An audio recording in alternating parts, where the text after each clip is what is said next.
when did you realize that you were, I hate saying it this way, but different than other kids? Oh, I think before I can remember. I mean, I truly I have had this for my entire life.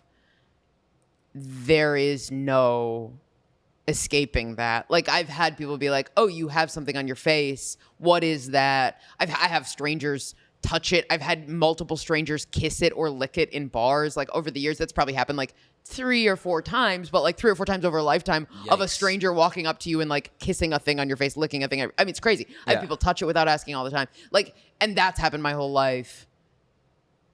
I think actually I'm bad at comebacks.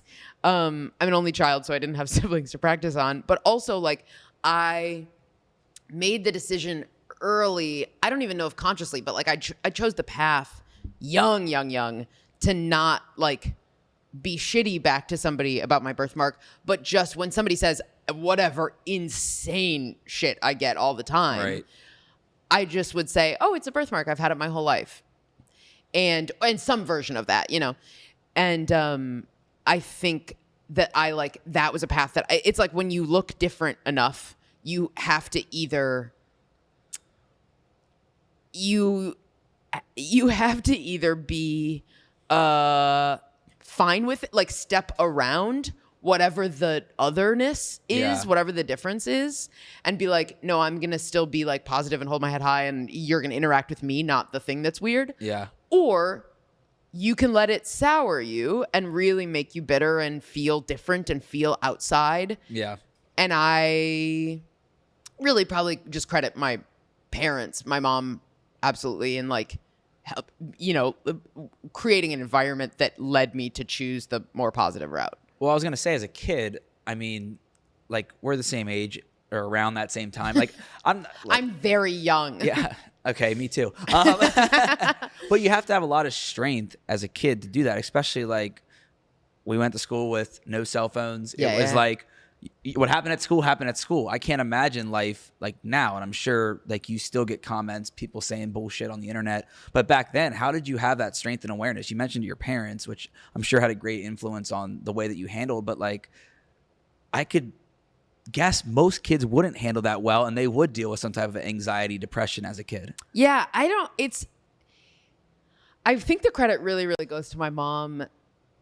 I don't even know like specifically what strategies I had about like handling stuff about my birthmark. Also, I think part of it is like we didn't move from, like, we moved into the house that I grew up in when I was 5, and I lived there throughout all of high school. So like there is a degree of, with the birthmark specifically, like when I think after 5 minutes it goes away, you know, or however long.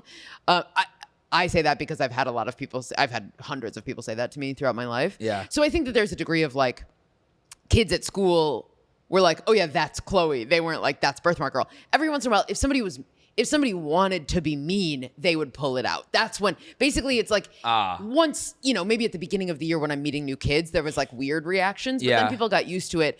But it was when somebody like wanted to twist the knife that they would be like, well, at least I don't have a thing on my face, or whatever, you know, more mean version of it was. And that's when it would get tough. But I think beyond my birthmark, the way, so my parents are hippies. I'm like hippies. Like, met at a transcendental meditation teacher training course, down the rabbit hole, hippies. Oh.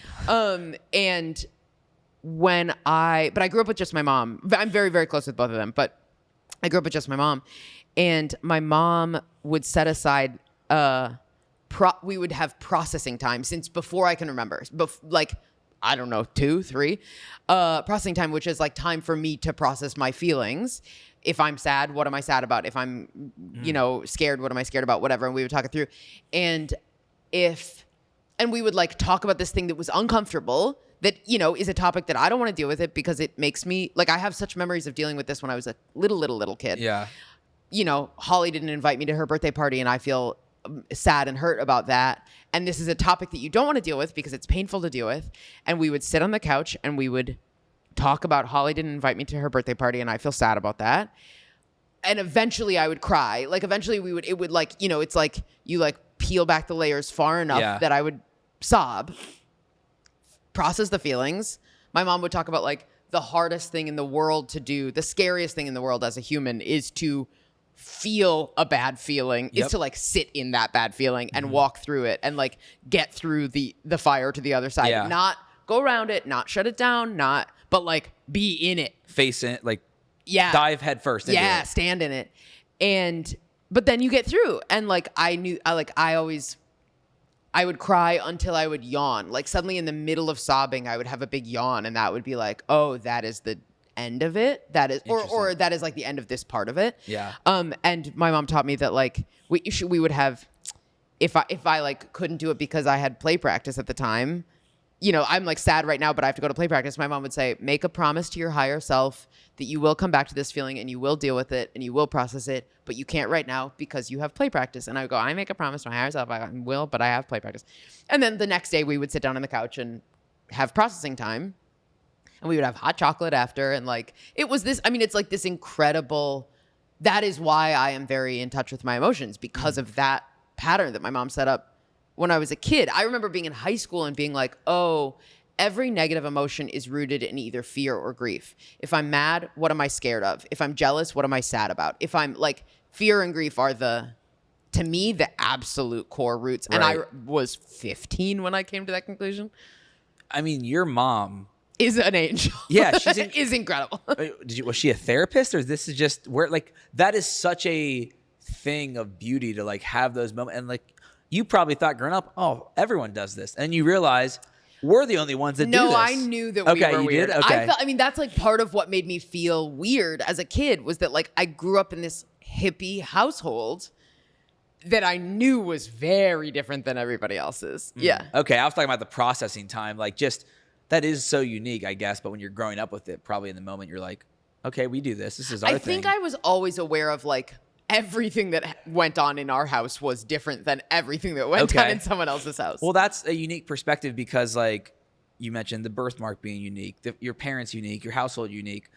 Did that give you like any type of self-consciousness throughout not just high school, but like going into your real life too? Completely self-conscious in high school. About what? Just being different and not, our house didn't look how it was supposed to look. And we didn't have the same amount of money that somebody else had. And just feeling like a weirdo outcast. I think a lot of people now are like, I think I'm like fairly good socially. Doing well so far. And thank you. And I think a lot of people are like, there's no way you were such a weirdo in high school. And it's like, oh no, I felt like a real outsider. But then in college, I started to figure out that it's cooler to be different and that it's like cooler to be more interesting. Yep. And that to like fit the mold is so fucking boring.